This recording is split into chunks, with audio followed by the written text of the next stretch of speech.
মেট্রোর কাজ চলছে, আর মেট্রোর কাজ করতে গিয়ে মাটি খোঁড়াখুঁড়ি, আর মাটি খুঁড়তে গিয়ে হাওড়া স্টেশন চত্বরে মিলল এমন এক ইতিহাসের খোঁজ যা 162 বছরের পুরনো।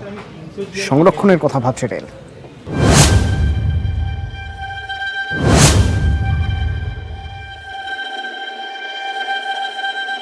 মেট্রো রেলের কাজে খোঁড়া হচ্ছিল মাটি, তাতেই মিলল হারানো ইতিহাস।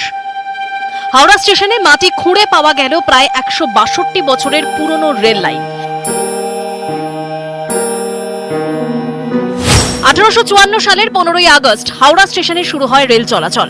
হাওড়া থেকে শ্রীরামপুর পর্যন্ত ট্রেন। 91 মিনিটের এই রেল যাত্রা বদলে দেয় গণপরিবহনের ইতিহাস। এর ঠিক 93 বছর পরে 1947 সালের 15ই আগস্ট স্বাধীন হয় ভারত।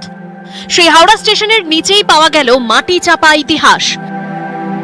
হাওড়া স্টেশনে এখন তৈরি হচ্ছে নয়া মেট্রো স্টেশন।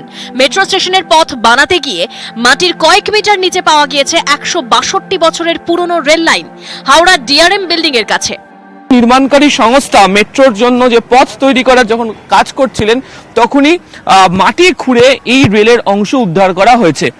এর গোটা অংশ জুড়েই এটি রয়েছে এবং বাকি অংশে যেহেতু এটি হেরিটেজ প্রপার্টি বলে এই মুহূর্তে গণ্য হচ্ছে, তাই কাজ বন্ধ রাখা হচ্ছে। এখানে যেমন রেল, একই সঙ্গে হচ্ছে স্লিপারের অংশ দেখতে পাওয়া যাচ্ছে। এখন যেখানে হাওড়া স্টেশন, আগে সেখানে ছিল পর্তুগিজদের অনাথ আশ্রম এবং গির্জা। ইস্ট ইন্ডিয়া কোম্পানি এবং রেলকে জায়গাটি বিক্রি করে দেওয়া হয়। 1854 সালে হাওড়া স্টেশনে তখন সবেমাত্র একটি প্ল্যাটফর্ম, তা দিয়েই শুরু হয় ট্রেনের যাত্রা। কলকাতার পুরনো মানচিত্র দেখিয়ে রেল গবেষকরা বলছেন যে রেল লাইনটি উদ্ধার হয়েছে তা ছিল হাওড়া স্টেশনের 3য় প্ল্যাটফর্মে। ব্রিটিশ আমলে এই লাইন দিয়ে পণ্যবাহী ট্রেনও যাতায়াত করত। এই যে এটা পাওয়া গেছে, এটা অমূল্য হেরিটেজ। আমি শোনা যাচ্ছে যে ওটা 3য় প্ল্যাটফর্মটা ছিল এবং সেটা 1854 থেকে প্রায় 1900 সাল অব্দি ইউজ হয়েছিল। আমরা এই হেরিটেজ সংরক্ষণের জন্য যা যা করা উচিত তাই করব।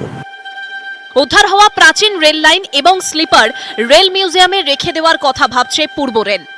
15ই আগস্টের ক্ষেত্রে যখন রেল গোটা দেশ জুড়ে অমৃত মহোৎসব পালন করতে চলেছে, তখন এই হেরিটেজ লাইনের অংশ উদ্ধার হওয়াকে তারা দেশের মানুষের কাছে পৌঁছানোর জন্য চেষ্টা করছে। ক্যামেরা বিভাসের সাথে আবির ঘোষাল, নিউজ 18 বাংলা, হাওড়া।